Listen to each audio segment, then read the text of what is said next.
Fala, querido, tudo bem com você? Seja bem-vindo a mais uma aula de Biologia do Personal Educa. Na aula de hoje a gente vai continuar o bloco de aulas que a gente falou sobre metabolismo energético. Então, se você se recordar, a gente falou um pouquinho de respiração celular na aula passada, falamos um pouquinho de fermentação.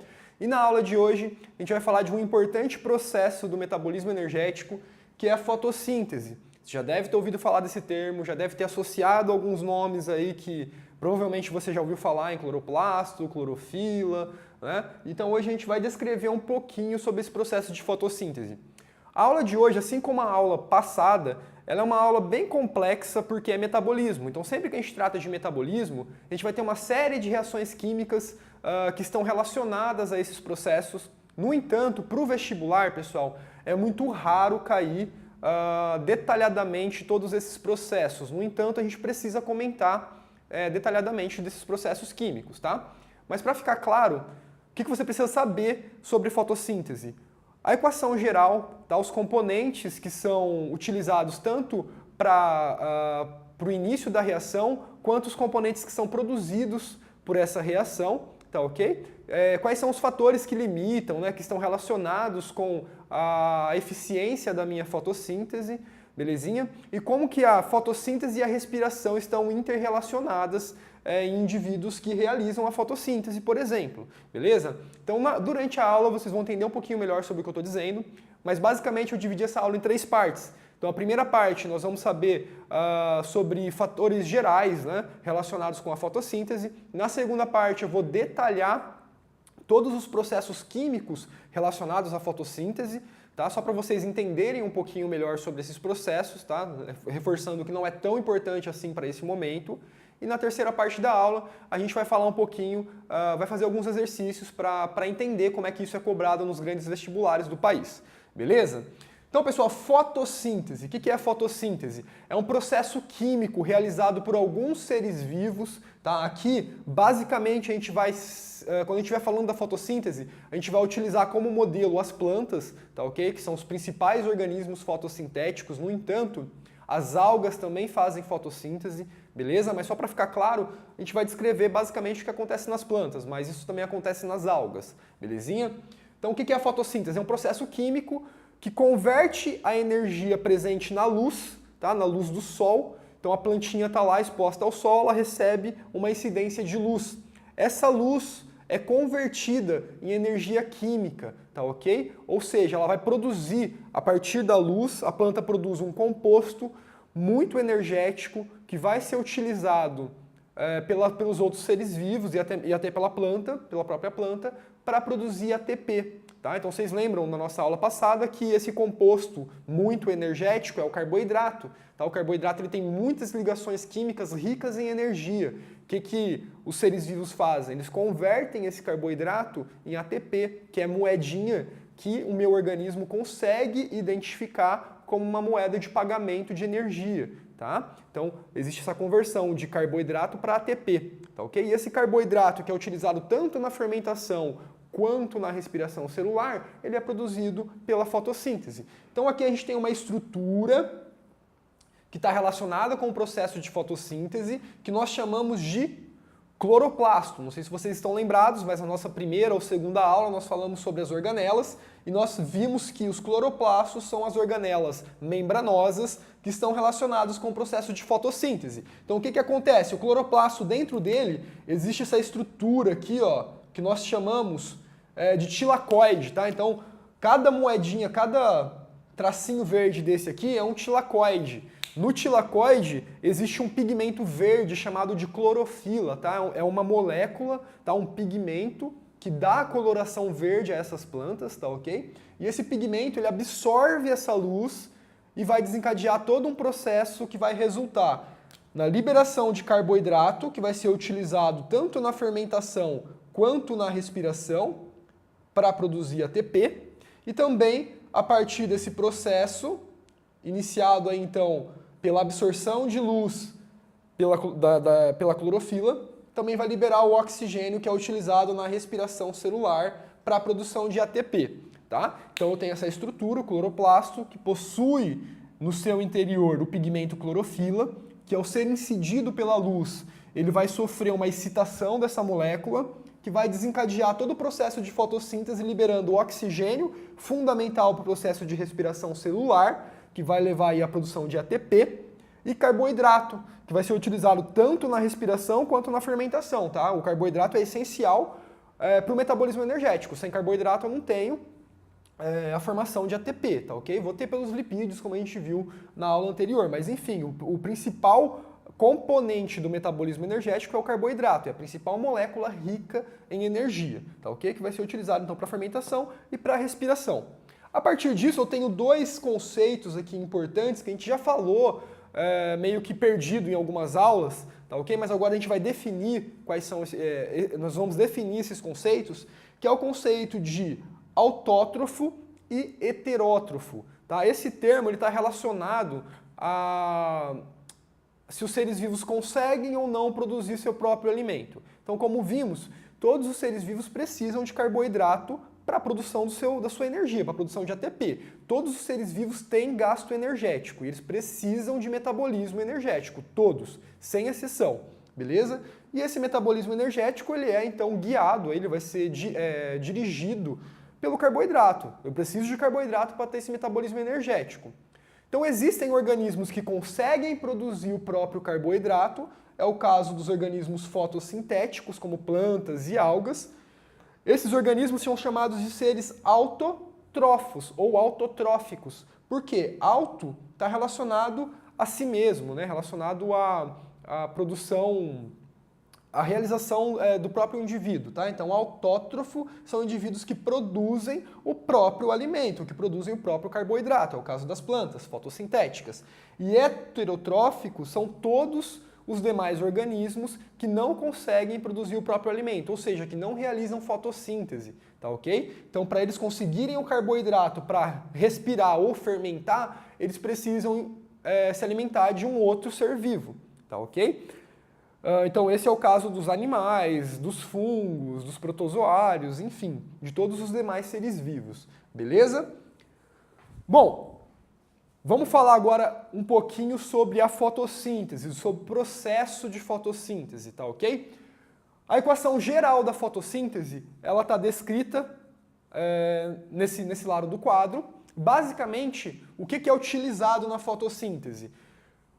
Para o processo de fotossíntese é utilizado o gás carbônico, CO2, e a água presente no meio, tá ok? Então nós temos aqui ó, CO2 e água, tá? Então esses dois reagentes são utilizados para produção de glicose, de carboidrato, tá? C6H12O6 e oxigênio, belezinha? Então ó, eu tenho como reagentes CO2 e água, são os reagentes da minha reação de fotossíntese, que devido à presença de luz e da clorofila, eu produzo a glicose, tá, ou carboidrato, e o oxigênio, beleza? Então, a equação geral da fotossíntese é essa daqui. Então, eu tenho CO2 e água, e eu produzo carboidrato e oxigênio. Lembra na primeira aula, quando a gente falou de carboidratos, eu falei que o nome carboidrato significa carbono hidratado. Logo, eu preciso de uma fonte, para eu produzir um carboidrato, eu preciso de uma fonte de carbono e eu preciso de água. Ou seja, a minha fonte de carbono aqui é o CO2 e eu tenho a água. A partir disso, eu formo um carboidrato. Tá ok? Que está aqui desse lado. Então, eu formo um carboidrato, um carbono hidratado. Beleza? Então, a partir disso, eu formo uma glicose, que é uma molécula altamente energética, suas ligações químicas são ricas em energia, que a partir disso os seres vivos vão utilizar essa molécula para a produção de ATP, para a produção de energia. E além disso eu libero o oxigênio, que vai ser muito importante para o processo de respiração celular que muitos seres vivos realizam. Beleza? E aí vem a pergunta, eu tenho oxigênio tanto na água, tá? No meu reagente eu tenho oxigênio tanto na água quanto na molécula de gás carbônico, do CO2. Esse oxigênio liberado aqui no final, ele é proveniente da água ou do gás carbônico? O que você acha? O que você pensa sobre isso? Você acha que o oxigênio liberado no final da reação da fotossíntese, ele é proveniente da água ou do CO2? É muito comum que a gente associe que esse gás oxigênio liberado, ele é proveniente do gás carbônico, porque ambos são gases Então, o gás carbônico é que deu origem ao gás oxigênio no final da minha reação. Mas a gente vai ver que não é bem assim, tá? O oxigênio proveniente da fotossíntese, aliás, o oxigênio produzido na fotossíntese, ele é proveniente da água, tá? E como é que se sabe isso? Porque realizaram-se alguns experimentos, como a gente está demonstrando aqui. Então pegaram um tubo de ensaio, tá? Colocaram uma planta e tamparam essa planta para conseguir isolar o oxigênio liberado por ela na fotossíntese e identificar de onde vem esse oxigênio. Então fizeram 2 experimentos com isótopos do oxigênio. Lembra? Isótopo é uma forma diferente do oxigênio que a gente consegue marcar e identificar durante um processo. Então se eu quero ver para onde vai parar algum átomo da minha reação, eu consigo usar esses isótopos para ver o caminho que eles percorrem durante uma reação química, tá ok? Então aqui eu tenho CO2 e tenho a água, ambas moléculas que têm o átomo de oxigênio. No primeiro experimento, eu utilizei o isótopo do oxigênio na molécula de CO2, tá ok? E a água eu deixei normal, eu deixei o oxigênio normal, o oxigênio 16. Aqui eu usei o isótopo 18 no CO2. A produção do oxigênio aqui foi o oxigênio normal, ou seja, está me mostrando que o oxigênio produzido aqui não é proveniente do gás carbônico, porque o gás carbônico tinha o isótopo 18 e ele não foi aí transformado, digamos assim, no gás oxigênio no final da reação. Para confirmar, então, que o oxigênio provavelmente vem da água, a gente coloca o isótopo do oxigênio, isótopo 18, na molécula de água.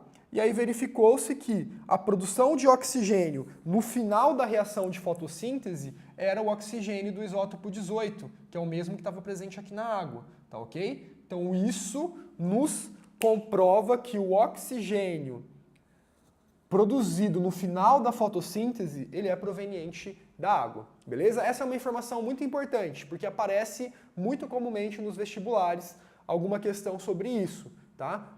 Perguntando qual a origem do oxigênio produzido na fotossíntese. Então a origem dele é da água, belezinha?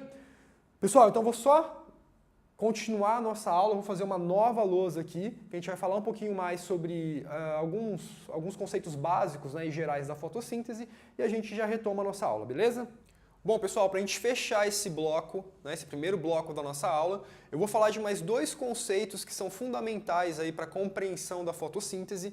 O primeiro deles é sobre os fatores que limitam a fotossíntese e um segundo conceito muito importante que é o ponto de compensação fótica, que a gente vai ver aí na segunda parte dessa lousa, tá ok? Então, sobre fatores limitantes, ou seja, quais são os fatores que estão relacionados com o processo de fotossíntese e que, se estiverem diminuídos, eles vão aí diminuir também a eficiência da minha fotossíntese, tá ok? Então, basicamente, é sobre isso que vamos falar, sobre fatores limitantes da minha reação. A gente pode separar esses fatores em fatores internos, ou seja, que estão aí relacionados à estrutura do ser vivo que está fazendo a fotossíntese, e também temos os fatores externos, que seriam os fatores ambientais que estão relacionados com esse processo de fotossíntese. Dentre os fatores internos, vamos pensar um pouquinho, o que o meu ser vivo precisa ter para fazer a fotossíntese? A gente falou que é muito importante para o processo de fotossíntese uma estrutura membranosa chamada de cloroplasto.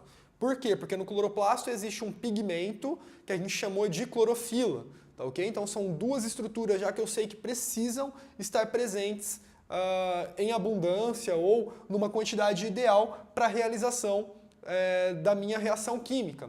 Além disso, nós vimos já desde o começo das nossas aulas de metabolismo energético que todo processo químico ele é mediado por enzimas e cofatores. Dessa forma, para que a minha fotossíntese ocorra da melhor forma possível, tá? No ápice aí da sua eficiência, eu preciso que todas as enzimas e cofatores estejam funcionando naquele ser vivo, tá? Estejam em boas quantidades e que estejam funcionando naquele ser vivo. Então, como fatores internos, nós podemos então colocar a disponibilidade de pigmento, no caso a clorofila, é um fator limitante da minha fotossíntese. a disponibilidade de cloroplasto, que é onde vai estar o pigmento da clorofila, tá ok? E a disponibilidade de enzimas e cofatores. Então esses são fatores internos que limitam a minha reação química, tá ok? Isso comumente aparece em alguns exercícios de vestibular. Esse tema de fotossíntese, de respiração, enfim, o metabolismo energético, geralmente ele aparece nos vestibulares com alguns experimentos, como eu mostrei na nossa lousa passada, aquele experimento para ver da onde que o oxigênio é resultante, né, na fotossíntese. Nós vimos que é da água. Enfim, são vários experimentozinhos que aparecem assim nos exercícios e aí eles vão pedir algumas coisas específicas. Geralmente eles cobram também esses fatores limitantes, tá ok? Então é importante você saber que ele pode ser dividido em fatores internos e externos. Então os externos, o que a gente pode pensar? Quais são os reagentes da minha equação da fotossíntese? Eu vi que para a fotossíntese acontecer, ela precisa de água e de CO2, porque a partir da água e do CO2 eu consigo hidratar o carbono e eu formo um carboidrato, tá ok? Então eu preciso de água e de CO2. Então a concentração desses reagentes é importante para que a fotossíntese aconteça. Além disso, nós vimos que toda reação química ela é, de certa forma, relacionada à temperatura. Então, quanto maior a temperatura, maior a aceleração, né, da minha reação química. No entanto, existe uma temperatura ótima para que as coisas aconteçam, porque numa temperatura muito elevada, eu posso desnaturar proteínas, tá? Desnaturar enzimas e cofatores e prejudicar a minha reação química, tá ok? Então, eu preciso aí de fatores externos que limitam a minha reação, eu preciso da concentração de CO2, de água e da temperatura ótima, tá ok? Além disso, existe um outro fator externo que está relacionado com a fotossíntese, que é a luz, tá? Então, falando especificamente da luz, a intensidade da luz é um fator que limita a minha fotossíntese. Então, se eu tenho uma luz muito baixa ou uma menor quantidade aí de luz em um ambiente, a planta pode ter uma menor eficiência na fotossíntese, né, e, consequentemente, na produção de oxigênio e na produção de glicose. Tá ok? E, além disso, se você ainda não viu esse conceito em física, muito provavelmente você ainda vai ver aí mais pra frente na aula, não sei se exatamente o professor de física, né, o João, está passando agora sobre ótica, mas você vai ver na física ótica alguns conceitos sobre luz. E aí você vai ver que a luz branca, que é a luz do Sol, ela é formada por vários comprimentos de onda de luz. Então ela vai ali do azul ao violeta, né? Vai do azul ao vermelho, tá? Um espectro de luz. Então tem a luz branca, ela é composta de azul, de amarelo, de verde, de vermelho, de infravermelho, de violeta, enfim, são várias cores que compõem a luz branca e que somados vai resultar aí na cor branca da luz, tá ok? Mas na verdade ela é dividida em vários comprimentos de onda e a gente consegue separar cada comprimento de onda por meio de um prisma, tá? Então um prisma é um objeto que quando você incide a luz branca sobre ele, vai fragmentar e vai difratar todos os componentes da luz. E aí você consegue ver todas as cores de luz, tá ok? Pensando sobre isso, a gente tem que entender o seguinte: a luz branca é uma luz boa para a realização da fotossíntese. Por quê? Porque ela tem todos os comprimentos de onda existentes naquela luz. No entanto, se por algum motivo eu incidir uma luz monocromática, uma luz de uma única cor sobre a minha planta, isso pode influenciar a fotossíntese. Por quê? Porque existe uma taxa de absorção de luz relacionada com cada comprimento de onda. Então a gente pode perceber aqui nesse gráfico a taxa de fotossíntese pelo comprimento de onda. A gente pode perceber que os principais comprimentos de onda que a planta absorve para realizar a fotossíntese é o vermelho e o azul. E que o verde é uma luz muito ruim, digamos assim, para o processo de fotossíntese. Por quê? Porque como a planta é verde, ao incidir a luz verde sobre a planta, ela vai refletir esse comprimento de onda. Então ela não absorve a luz verde. Então se eu pegar, isso cai muito no vestibular, pessoal, tem muitos experimentos assim, se pegar uma luz verde e incidir essa luz verde sobre a planta, por que ela não faz fotossíntese? Porque ela vai refletir essa luz, porque ela é verde. Tá? Então vocês vão ver esse fenômeno na física ótica. Mas basicamente é isso. A cor que a gente emite, por exemplo, a minha camiseta aqui hoje ela é vermelha. Ela é vermelha por quê? Porque a luz branca que está batendo aqui, ela vai refletir a luz vermelha, tá? Os componentes da minha camiseta, no caso, ao receber a luz, ela reflete a luz vermelha, e por isso que ela passa a ter uma aparência vermelha, tá ok? Então o mesmo acontece com a planta tem alguns componentes, no caso a clorofila, que ao absorver a luz, com todos os componentes dela, ela reflete o componente verde, e por isso que ela tem essa coloração verde. Então nesse caso a luz verde é uma luz que não é ideal para o processo de fotossíntese, porque a planta absorve muito pouco de luz verde, ok? Então esses são os fatores que limitam a nossa fotossíntese. E aqui, um segundo conceito importante dentro da aula de fotossíntese é o ponto de compensação fótica. O que isso significa? A gente vai entender.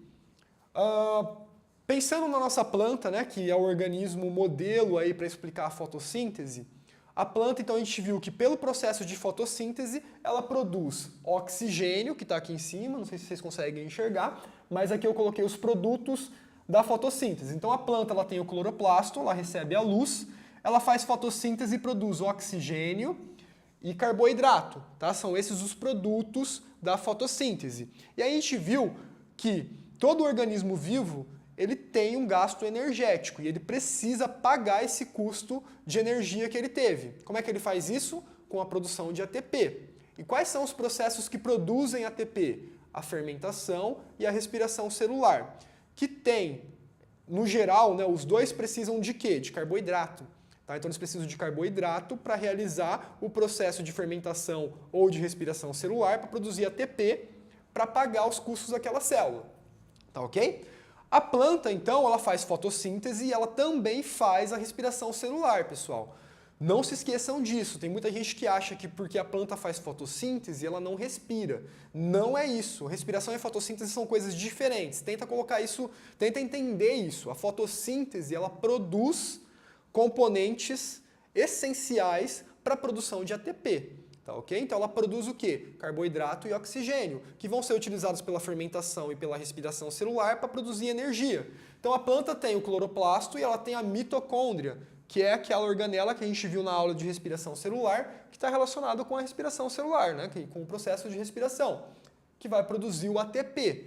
Então, esse processo ele é cíclico na planta, tá ok? Então eu tenho aqui o cloroplasto, recebe luz, faz fotossíntese, libera oxigênio e carboidrato, que vai ser utilizado pela mitocôndria para produzir o ATP, tá? Produz a energia.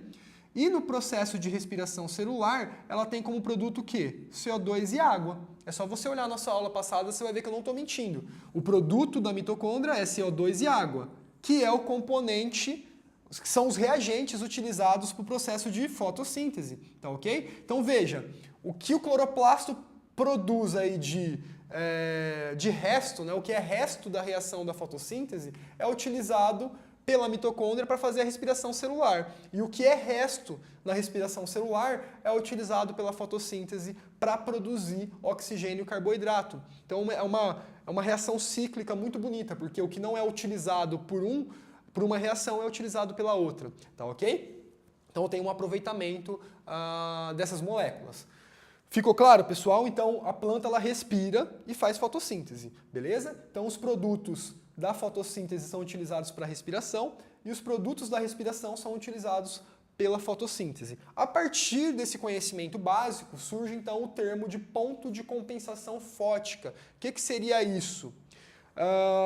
É uma medida gráfica, tá? Então nós temos um gráfico aqui em que eu tenho processos de fotossíntese e de respiração, que estão colocados aqui nesse gráfico, de acordo com a intensidade luminosa. Então a intensidade luminosa está aqui no eixo X, o que significa? Quanto mais próximo aqui do eixo Y, tá? Quanto mais próximo aqui do eixo Y, menos luz.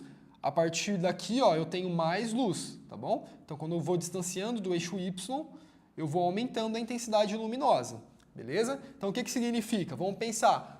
A gente viu que a luz é um fator limitante, onde está a luz aqui, ó, a intensidade de luz é um fator limitante da fotossíntese. Então, quanto menos luz eu tenho, menos fotossíntese eu faço. E quanto mais luz eu tenho, mais fotossíntese eu faço. Faz sentido para vocês? Ó, se vocês pegarem o gráfico aqui, nessa região em que eu tenho menos luz, eu tenho pouquíssima fotossíntese, que é a reta verde.